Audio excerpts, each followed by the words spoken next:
कधीच नाही चुकणार तुमचे फेवरेट टीव्ही शोज झी5 सोबत, तेही एकदम फ्री।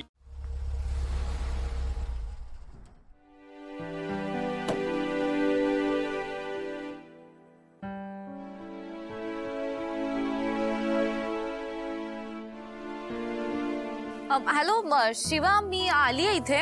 अगं मी संघर्ष नगर युवा मित्र मंडळ आहे ना, त्याच्याच खाली उभी आहे।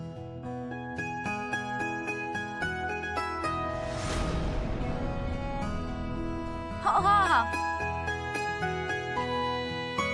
हे बघ इकडे।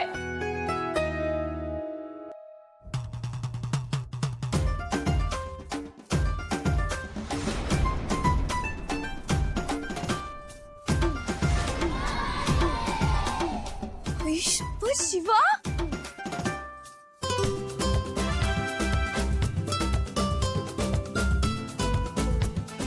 Oh my God, unbelievable. काय किती डॅशिंग आणि कूल दिसतेस तू। नक्की? ऑफकोर्स यार, मला खूप आवडला हा लुक तुझा। भैया नुसतं लुक नाही आहे, ही आपली ओळख आहे। आणि मग ती शिवा? ती देसाईंच्या घरची सून आणि आशुतोषची बायको, ही वस्तीतली शिवा। मग का तुझी ओळख बदललीस? कारण प्रेमात ना स्वतःहून माणूस बदलतो, तो त्याच्या प्रेमात आहे त्याचा होतो। पण मस्त अगं, मला खरंच खूप आवडलाय हा लुक तुझा, आणि तू कॅरी पण किती छान करतेस।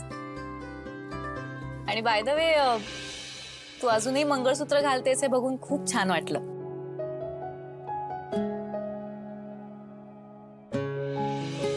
तू मला का बोलवलं असं, म्हणजे अर्जंट बोलवलं म्हणून? काय झालं?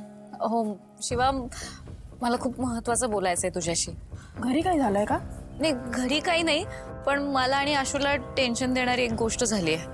ऑफिस मध्ये काही झालंय का तुमच्याकडे? नाही, तिथे ठीक आहे सगळं। मग आशूला काही झालं का? नाही नाही, आशू एकदम ठीक आहे।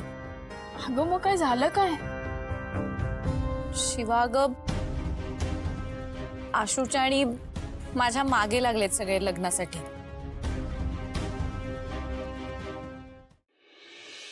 शिवा, तू हसतेस काय? तुला काहीच वाटत नाहीये?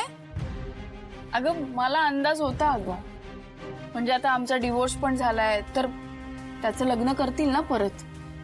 आणि तुला सांगू का, आशूच्या लग्नासाठी तुझ्याहून चांगली मुलगी नाहीच आहे कोणी। म्हणजे तुम्ही लहानपणापासून एकमेकांना एवढं चांगलं ओळखता, आता तुमची मैत्री एवढी चांगली झाली, तर काय प्रॉब्लेम आहे? आणि सीताई खुश असते। एक मिनिट, मी ना इथे माझ्या आणि आशूच्या लग्नाचं इन्व्हिटेशन द्यायला आलेली नाहीये, आणि माझ्या आणि आशूच्या मनातही नाही असं काय। इनफॅक्ट मला लग्नच करायचं नाही अजून।